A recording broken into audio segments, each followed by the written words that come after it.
Here we are, the 3x30 execution plan. Let's get into it. This is how we actually take our 30 pips.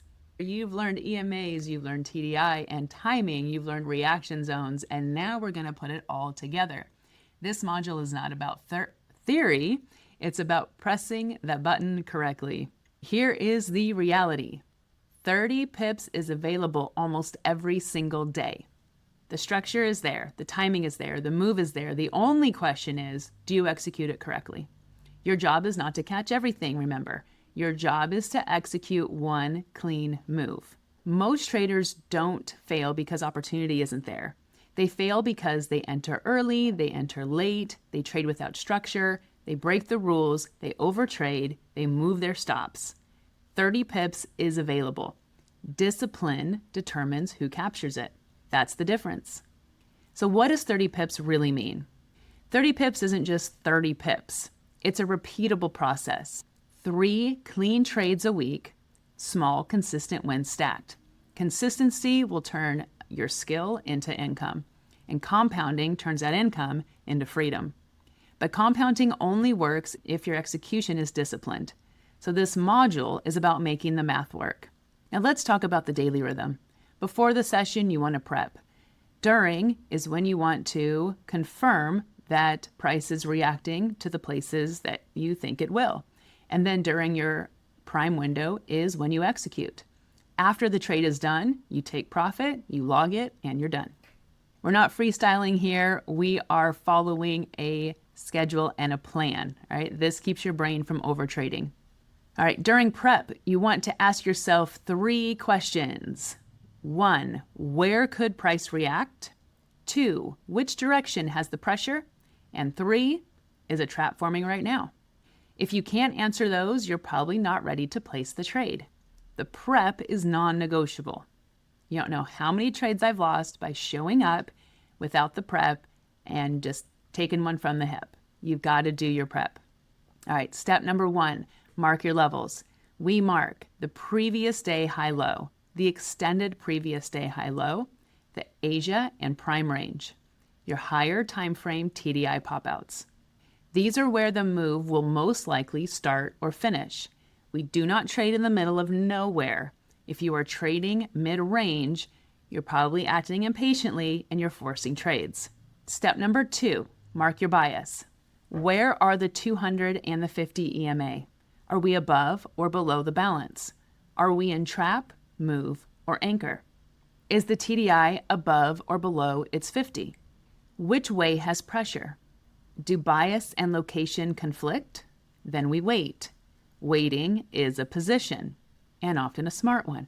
Step 3, mark your current context, your current TDI pop-outs, your divergence, your 70-30 TDI extremes. This tells us, are we early? Are we late? Are we right on time? This keeps us from trading in the middle. Here's the execution stack. Now, none of these tools work alone. You've got to stack them together.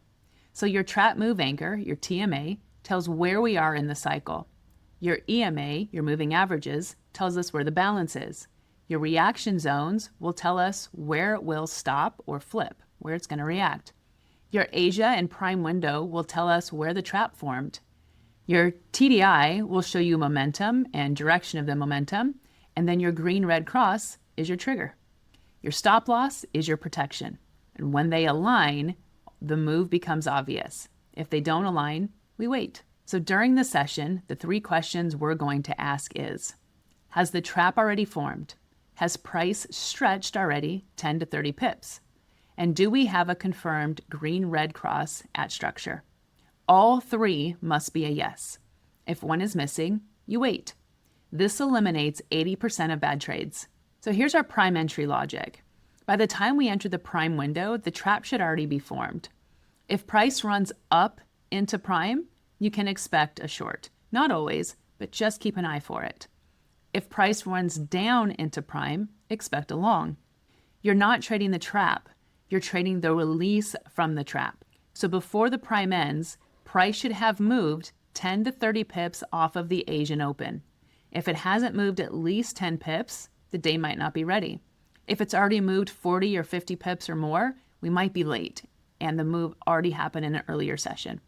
This keeps you from forcing entries. So let's discuss the drawdown feedback. So good entries will release quickly. You should be in profit within the hour.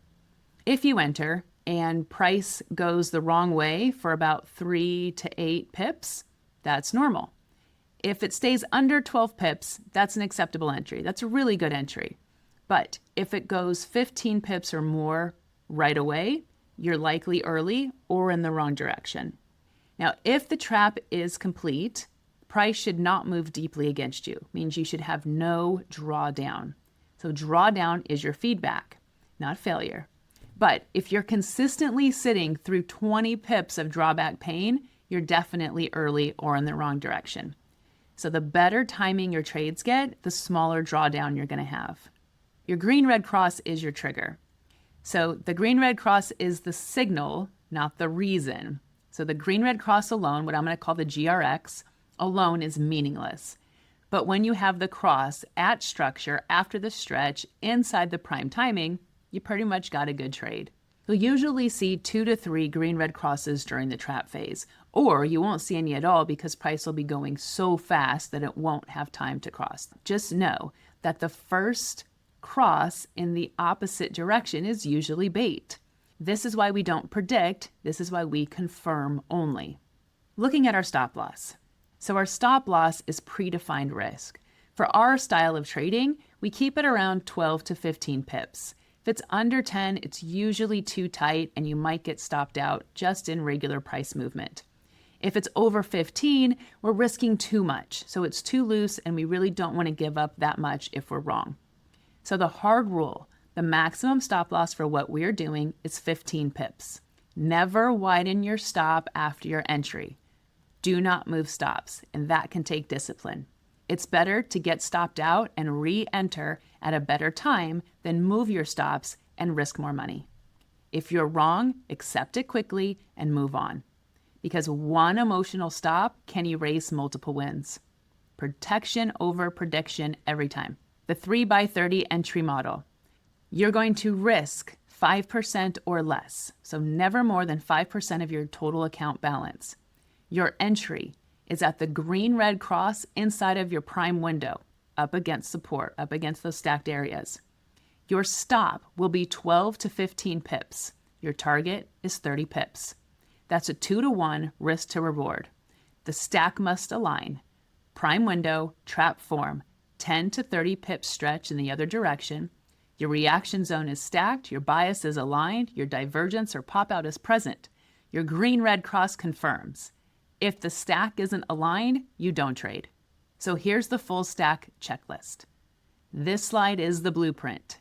You have your trap move anchor, TMA, your exponential moving average, your EMA, your PDH, PDL is your previous day high and low, your pop outs, your EMA bias, your TDI 50 or your TDI balance line, your Asia plus prime trading windows.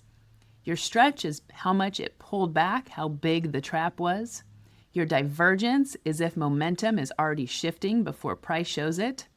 We have our entry, our stop, our target, and our risk. That's the system. Okay, it's not one piece, it's all pieces put together. Let's look at some risk examples. So let's make this real for you. On a $500 account, your 5% risk is $25. That's $1.60 per movement, or $1.60 per pip. On a $1,000 account, your risk is about $50. That's $3.20 per pip. And on a $5,000 account, that 5% risk is $250, and it ends up being about $16 per pip. So this is our planned risk, and it's built into every single trade already. So here's a final message I'll leave you with on this one. Execution is boring, and that's good. Boring wins. You prep, you wait, you confirm, you execute, you log, you leave. No revenge trades, no second setups, no maybe one more. This is how 30 pips becomes consistent, and how consistent becomes compounding, and how compounding becomes freedom.